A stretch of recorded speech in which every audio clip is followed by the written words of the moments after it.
Bienvenidos todos a Oviedo Informa, en un espacio que vamos a dedicar a la ópera. Y es que la Ópera de Oviedo estrena hoy su última obra, el cierre de esta temporada 2023-2024, y lo hace con Lohengrin, una historia de amor, pero también de celos y de ambición, aderezada con la magia, los poderes sobrenaturales tan característicos de su autor, el compositor alemán Richard Wagner. Lohengrin podrán disfrutarla también el próximo domingo 28 de enero, el miércoles 31 de enero y el sábado 3 de febrero a las 7 de la tarde en el Teatro Campoamor de Oviedo. Para hablar más en profundidad de Lohengrin y de la temporada de ópera, nos encontramos a continuación con Celestino Varela, su director artístico. Pues ya aquí en nuestro tiempo de entrevista nos encontramos con Celestino Varela, director artístico de la Fundación Ópera de Oviedo, ya para hablar un poco de este cierre de temporada que, como indicábamos a continuación, lo hace con la ópera Lohengrin. ¿Qué tal, Celestino? Muy buenas noches. Hola, buenas noches, ¿qué tal? ¿Cómo veis este cierre de temporada? Bueno, pues un cierre de temporada muy ilusionante, ¿no? Es verdad que después de haber arrancado el 15 de agosto, pues ya estamos un poquito cansados, pero bueno, con ganas de llegar a Lohengrin, porque bueno, es un hito, es una ópera muy complicada, no se suele llevar a cabo en todas las temporadas de ópera ni en todos los teatros, solamente suele ser algo reservado para los grandes teatros con grandes presupuestos, pero nosotros, pues dentro de nuestra posibilidad y de nuestro optimismo siempre y empuje, pues vamos a abordarlo con muchísima ilusión. Una obra de Richard Wagner que la Ópera de Oviedo presenta con una nueva producción. Pues sí, una ópera de Richard Wagner. Yo creo que en el pasado, en la ciudad, en la época de Javier Menéndez, se sembró en este sentido. Yo creo que han crecido los adeptos o amantes de Richard Wagner, porque no ha sido un compositor muy traído aquí a Oviedo, a nuestra temporada. Entonces, pues creíamos que teníamos que seguir la línea que se cerró con El Anillo del Nibelungo en 2019, con mi llegada, con El Ocaso de los Dioses, y recoger un poco el buen sabor de boca que dejó. Por eso, un poco como último título, para cerrar un poco los 2 años del 75 aniversario, pensamos que cerrarlo a lo grande, la traca final podía ser un Lohengrin de Richard Wagner. ¿Qué nos puede contar un poquitín sobre el argumento de Lohengrin y sobre su autor? Bueno, Lohengrin pertenece un poco a la triada romántica de Richard Wagner, junto con Tannhäuser y el holandés errante. Forma parte de una época en la composición de Richard Wagner justo antes de dar lugar, digamos, ya a todo el desarrollo final, ¿no? A la cristalización de su arte. Con lo cual, digamos, es una ópera bastante cercana al espíritu latino, en el sentido de que todavía se conserva un poco cierta similitud con la ópera italiana, números un poquito más cerrados, hay determinados momentos de arias, dúos, donde realmente están como encapsulados en una unidad independiente, no es ese discurso continuo que a partir de Lohengrin va a acompañar a la composición, y un poco pues el argumento hace un poco referencia a toda esa mitología germánica, de seres mitológicos, de creación de la propia nación alemana, de todos los pueblos, en un momento mezclando curiosamente esa mitología con personajes históricos, como es el personaje del rey, de Enrique el Pajarero, ¿no? Entonces, pues bueno, es un poco, si yo siempre digo que Wagner dentro de la historia de la ópera es como un universo distinto, es un universo y que luego cada uno es interesante porque cada espectador, cada amante le saca una reminiscencia determinada. Hay gente que tiene, pues introspectivamente, tiene pensamientos un poco relacionados con la religión, relacionados con la trascendencia de esta vida, y otros, pues como Woody Allen, que verían un poco beligerancia en la música de Wagner y siempre lo asociaban de una forma un poco también simpática con determinados rasgos, digamos, más belicistas, ¿no? ¿Ha dejado Wagner de ser un autor maldito, podríamos decir, por su utilización por parte del nazismo? A ver, yo creo que Wagner ha sido utilizado por parte del régimen nazi y yo creo que Uno de los errores que cometemos hoy en día cuando examinamos el pasado es tratar de ver el pasado, lo que ocurrió en el pasado, pues desde la conquista española de América, etcétera, todas estas cosas, todo el revisionismo que se hace, mirarlo con ojos de hoy día, del siglo XXI, y creo que se caen muchos errores, ¿no? Hablar del antisemitismo de Richard Wagner pues es una cosa muy interesante, pero hay que saber qué estaba ocurriendo en la Europa del siglo XIX para contextualizarlo, ¿no? Hoy día Wagner se hace en Alemania y curiosamente cuando hablamos de las puestas en escena modernas, en Alemania no se concibe una puesta en escena de Wagner, digamos, historicista, pues con caballeros, con armaduras, con espadas, ¿no? Porque eso sí que les evoca a ellos y sí que tienen muy reciente todo el trauma ocasionado por el nazismo. Pero lo que no se puede hacer es meter a Richard Wagner en un cajón, ¿no? Es como si hiciésemos hoy lo mismo con los grandes compositores rusos por lo que está pasando el conflicto entre Rusia y Ucrania, ¿no? No se puede mezclar el arte hasta tal punto con la situación política de unas personas, unos dirigentes determinados. Entonces Wagner se sigue haciendo incluso en su propio teatro, el teatro que él mismo planificó, financiado por Luis II de Baviera, pero sí que totalmente descontextualizado, es decir, hace unos años se veía un Lohengrin en Bayreuth, en su teatro en Baviera, pues con los coristas, que hoy veremos aquí vestidos de forma, digamos, muy clásica, pero los podíamos ver vestidos de ratones, ¿no? O sea que ahí sí que es una transgresión total. ¿Para qué? Para tratar de distanciarse de esa visión de Wagner que utilizó el régimen nazi pues como justificación también de su propaganda, ¿no? Claro. Lo veíamos en distintos títulos de esta temporada. La Ópera de Oviedo está apostando casi más por las producciones innovadoras, contemporáneas, podríamos decir, más que por las producciones más clásicas.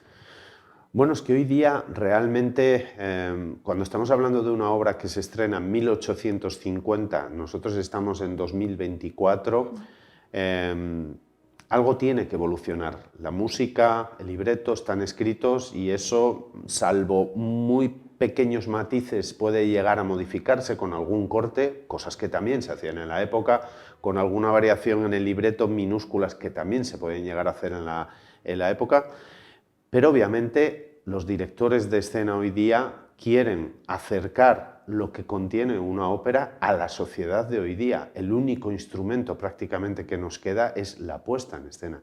Y es que además a veces se complica hacer puestas en escena tradicionales. Ojo, tradicionales decimos a las que entendemos a mediados del siglo pasado, 1950, la posguerra, ¿no? Eso es lo que consideramos como tradicional.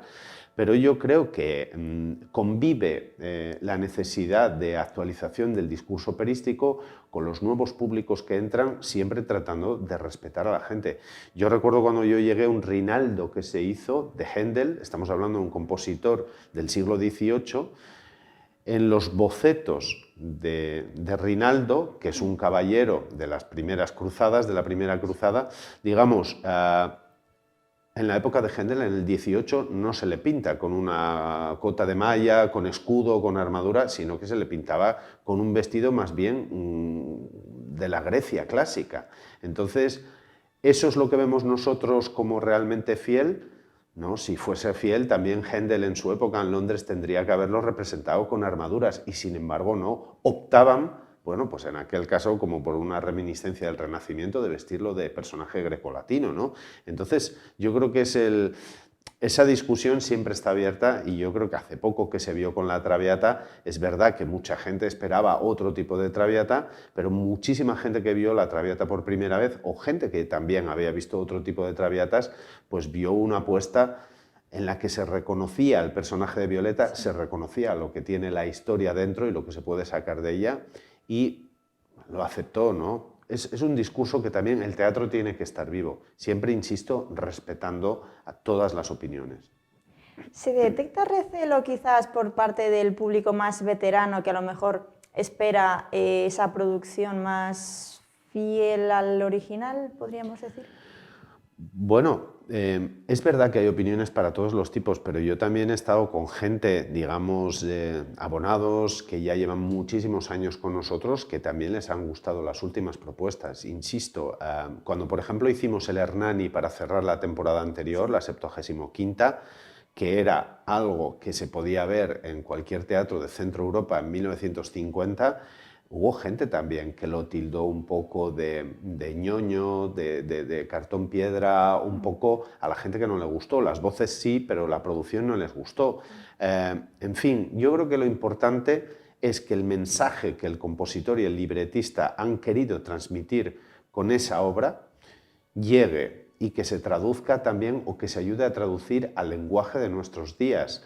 Es muy fácil acudir a escenas de violencia, a escenas de sexo, a escenas de provocación. Yo creo que las cosas sí se hacen con buen gusto, porque cuando hicimos hace también unos años Lucrezia Borgia,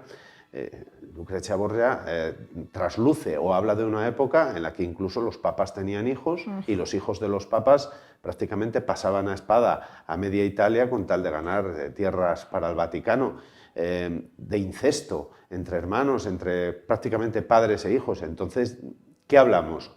¿O es que no estamos acostumbrados a ver en una temporada de ópera determinados lenguajes que si aceptamos en el teatro o si aceptamos en el cine, ¿no? Bueno, yo creo que el camino es largo y es un equilibrio que hay que mantener entre la tradición y obviamente las apuestas por lo nuevo, ¿no?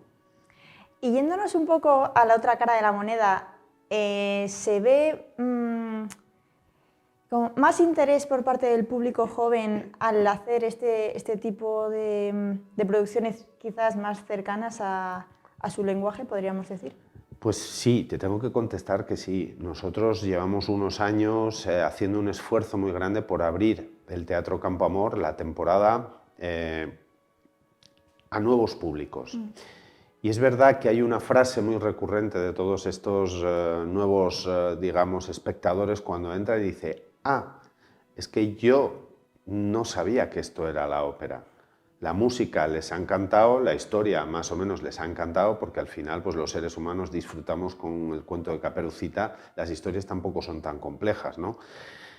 Pero se dan cuenta de que, por ejemplo, como en el montaje de la Traviata, con una pared vertical, con unas paredes de billar, con unos acróbatas que descendían y que bueno, simbolizaban un poco las ideas, la reminiscencia que guardaba Violeta de su vida anterior una vez que ya tomó la decisión de cambiar de vida, pues lo han visto como algo arriesgado y bueno, pues muy fascinante dentro del mundo de la ópera. Al mismo tiempo están escuchando la Traviata y están siguiendo realmente la historia que contiene ese terrible desenlace para una mujer, ¿no? Que lo persigue todo porque persigue el amor y al final pierde su vida. Y bueno, pues es un dramón de los que tiene la ópera, pero sí encontramos que la gente te dice: ah, esto sí me gusta, ¿no? Pensé que la ópera era otra cosa. Claro, se tenía esa visión quizás de que la ópera solo era para la gente con muchos recursos, que era un poco más elitista hace tiempo. Sí, no... No, es cierto lo que dices, pero yo creo que ya a través de todo el esfuerzo que estamos haciendo para mostrar que prácticamente con lo que tú puedes gastarte en un buen abono de ópera de 200 y pico euros, pues realmente ni siquiera te llegas a comprar una cuarta parte de una bici de montaña de las que vemos hoy por ahí, medianamente ya chulas, ¿no? Pues entonces, claro, ya yo creo que ese discurso ya se quedó un poco atrás, ¿no? Yo creo que lo que hay que hacer es el esfuerzo de venir, de probar y, ojo, que igual no te gusta y sigues con otro tipo de música o otro tipo de afición, pero por lo menos lo que queremos es que la gente le dé una oportunidad, ¿no? ¿Qué balance hace de esta temporada 23-24? Bueno, yo lo enlazo un poco con la anterior también, ¿no? Aquí hemos tenido venimos de un momento muy complicado, de 2 años con 2 temporadas con el teatro iba a decir al 75 aniversario, con 2 años con el teatro al 50%, fueron temporadas muy difíciles donde también sufrimos mucho en lo económico, seguimos arrastrando todavía ese lastre, pero siempre, digamos, haciendo el esfuerzo de ir poco a poco saliendo de él. Y han sido 2 temporadas muy emocionantes, 2 temporadas. Empezamos con La Dama del Alba, un título de estreno con un componente asturiano muy grande, y finalizamos con Lohengrin. Yo creo que son 2 temporadas para el recuerdo y nos queda un poco como la de la vuelta del público a la normalidad, la de la vuelta de la sociedad a la normalidad, y se vio en el teatro ha seguido siendo un espacio de convivencia, podíamos ya estar al lado de personas de personas que muchas veces no tienen nada que ver con nosotros, no las conocemos, están igual en las antípodas ideológicas, de política, de religión, pero son personas que entran en el teatro y en ese momento lo único que cuenta es eso que está encima del escenario y que genera ese debate, pues desde si me gusta el tenor o no me gusta la soprano, hasta la producción me gusta o no me gusta, hasta qué bien ha sonado la orquesta, pero durante unos días en esta ciudad que respira cultura por todos los lados, no se hace otra cosa más que hablar de lo que se ve en las tablas y eso yo creo que lo hemos palpado estas 2 temporadas. Y de cara ya a la temporada que viene, del 24-25, ¿hay algo ya que se pueda contar? Bueno, pues de cara a la siguiente temporada yo creo que es una temporada donde si nosotros ya somos optimistas de por sí, yo creo que algo nos dice que entramos en una nueva etapa a nivel vital, yo por lo menos así lo siento y así lo sentimos en la casa. Creo que volvemos a la normalidad absoluta. Queremos empezar, por una parte, a recoger todo lo que hemos sembrado estos años, de que la gente siga viniendo al teatro, y sí que la piedra muy importante que hemos puesto el año pasado de hacer esta compañía infantil residente de la Federica que capitanea Maite García Eres, sí que queremos que comience a ser el germen de lo que va a ser un día una escuela en Asturias, no solamente de artistas, porque a veces vemos solo esta parte de la ópera, de lo que se ve a este lado del telón, sino de todas esas profesiones que están detrás y que también viven.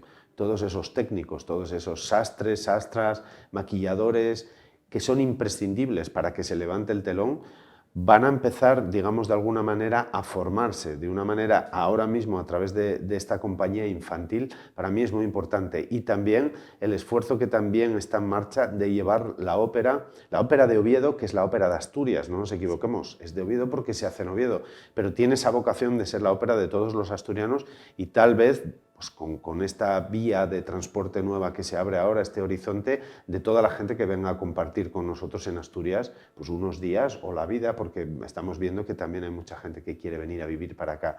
No sé, muy, muy optimista y con unos títulos que ya los tenemos encima de la mesa, populares, que tratan un poco de atraer más todavía a la gente, ¿no? Comenzamos con Ana Bolena, vamos a hacer la trilogía Tudor en unos años de Donizetti, Ana Bolena, una belleza del bel canto, El Barbero de Sevilla, una de las óperas más conocidas, La alegría pura de Rossini, donde también trataremos de hacer un guiño a la capitalidad gastronómica de Oviedo, ya que Rossini no sabemos decir si era más compositor o cocinero, porque era un amante de la cocina.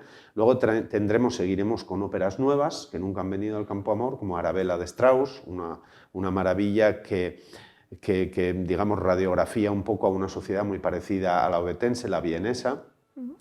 Y luego seguiremos con Aida, todo un título maravilloso de Verdi, ¿no? con ese toque tan oriental de Egipto, que se verá reflejado. No vamos a ver carros de helados, ¿no? sino que veremos pirámides. Y finalizaremos con Las bodas de Fígaro, un poco también haciendo un guiño a la trilogía de Beaumarchais, teatral de Beaumarchais, con El Barbero de Sevilla, Las bodas de Fígaro, y habrá un pequeño espectáculo también, además del Barbero de Sevilla que nos depare la Federica, tendremos también La madre culpable de Milhaud, que es la tercera pata un poco de la trilogía de Beaumarchais, en un formato, digamos, para público adolescente, que será muy interesante también. La ópera de Oviedo se nutre de artistas internacionales, pero también apuesta mucho por artistas españoles y asturianos. ¿Es una línea representativa a seguir? Sí, total. A ver, date cuenta un poco que quien te habla fue un día un estudiante, aquí además de Derecho, que yo hice Derecho en Oviedo, siendo de Avilés, y que también estudió canto. Lo que clamábamos en aquella época era por oportunidades, ¿no? Un cantante está bien que se le ayude con los estudios, con bolsas de estudio, con másters, con un premio en metal y con un concurso para poder viajar y hacer audiciones, pero sobre todo lo que quiere un cantante joven es pisar el escenario. Entonces yo como asturiano y como haber sido cantante de ópera, el primer sitio donde yo me fijo es la cantera que tenemos aquí, y tenemos muy buena cantera, personas ya con mucha trayectoria y que han pisado el escenario estos años, pues desde Beatriz Díaz, Alejandro Roy, David Menéndez, Jorge Rodríguez Norton, Juan Noval, María Eres, Ana Nebot, Yolanda Montusé, que va a venir ahora. Es decir, una generación de cantantes que han pasado y que tienen que pasar todavía, Serena Pérez, es decir, tenemos mucha cantera. Luego también Creemos que como teatro, aunque somos una fundación privada, pero recibimos dinero público para ayudarnos a hacer la temporada, tenemos una obligación de cara a nuestra sociedad. Y los cantantes españoles creo que tienen que tener aquí un sitio donde dar sus primeros pasos o donde dar ya pasos en una carrera confirmada. Llevamos unas cuantas temporadas que el número de cantantes españoles supera el 80% y así lo queremos seguir haciendo. Pero también somos una ciudad donde ha habido tradición de que las grandes voces mundiales han venido. Ahora estamos en un momento complicado. El traer a las grandes voces internacionales, pues obviamente tiene una relación muy directa con las capacidades económicas de la casa. Siguen viniendo grandísimos cantantes internacionales y querríamos seguir, bueno, pues contando con ellos. Hay algún proyecto por ahí que ya está encaminado y vamos a seguir en esa línea. Es decir, gente que venga, que sume, que enriquezca y que ayude también a nuestros cantantes propios a que se formen, ¿no? Veíamos precisamente algunas de esas grandes voces como Luciano Pavarotti o Montserrat Caballé en la exposición que hubo, ese pabellón que podíamos ver en la última edición de la Feria de Muestras, como un poco acercamiento de la ópera a todas las personas que pasaban por allí. ¿Va a haber más iniciativas de este tipo?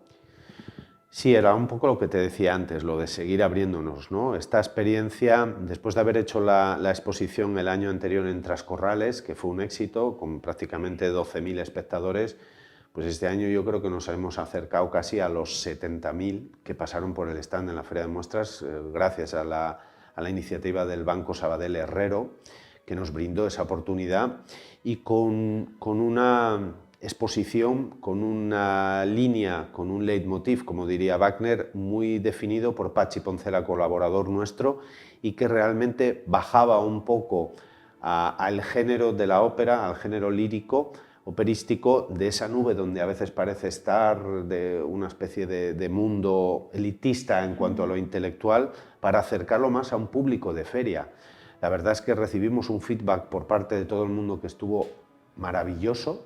Hicimos muchas exposiciones de lo que era, muchas explicaciones de lo que era la temporada a grupos que realmente luego nos escribieron y nos dieron las gracias porque realmente, bueno, pues se habían un poco sentido como en el Teatro Campo Amor, estando en Gijón, que eso fue maravilloso. En los días que estábamos allí llegó la producción de Manon, con la que abrimos esta temporada, recordando la de 1948, y fue bonito porque realmente vino de Chile, de Valparaíso, porque coproducíamos con Chile y con Tenerife, y llegó al puerto de Gijón.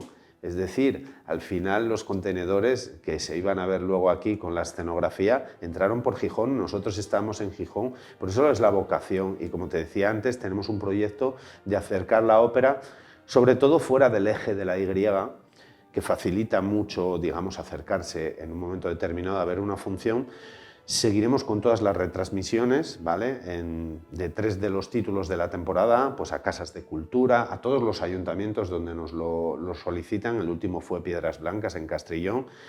Pero queremos también ir allí a hacer las presentaciones, hablar de lo que somos, hablar de quiénes somos e invitarles un poco también con colaboración con empresas a que puedan venir a participar de un ensayo, de una función, pero yendo nosotros a, bueno, presentarnos y tal vez con algún espectáculo de estos que estamos hablando infantil con la Federica, ¿no? También tiene gran importancia esa colaboración con la Cámara de Comercio.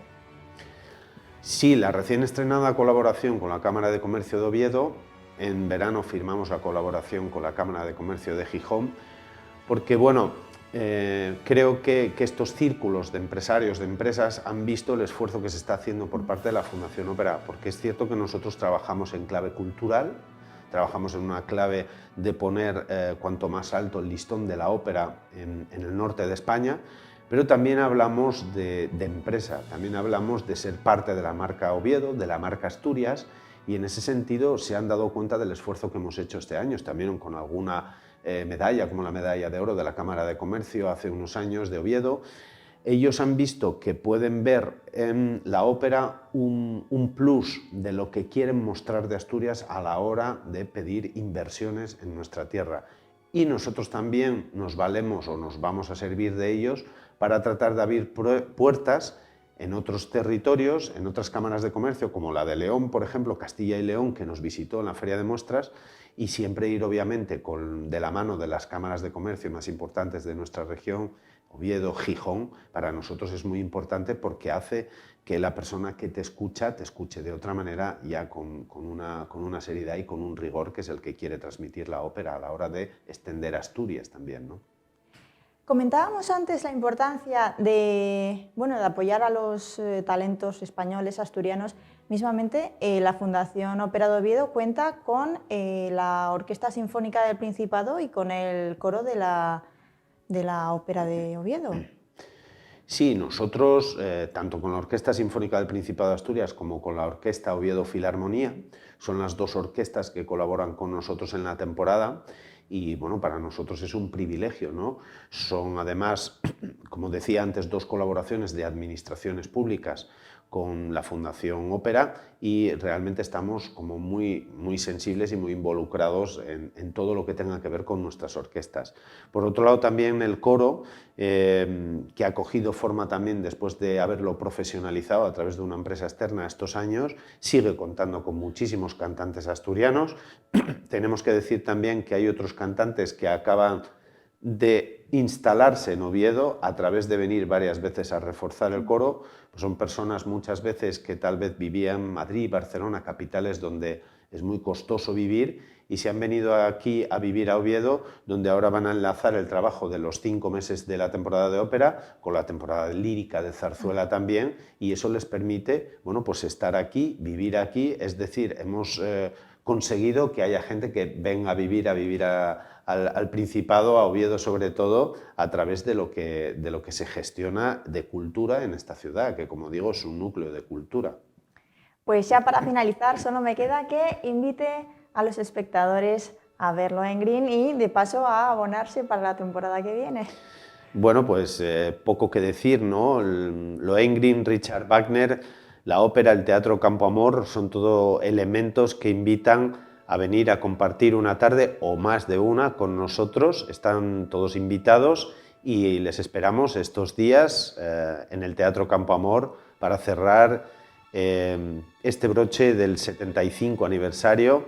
Ahí es nada, la segunda temporada de ópera más antigua de España, después del Liceo en Barcelona, con lo cual entre todos tenemos que creer en las cosas que hacemos muchas, las hacemos bien, la ópera es una de ellas y con su presencia pues ayudaremos a sumar más, ¿no? Pues Celestino Varela, director artístico de la Ópera de Oviedo, muchísimas gracias por haber estado aquí con nosotros esta noche. Gracias a vosotros.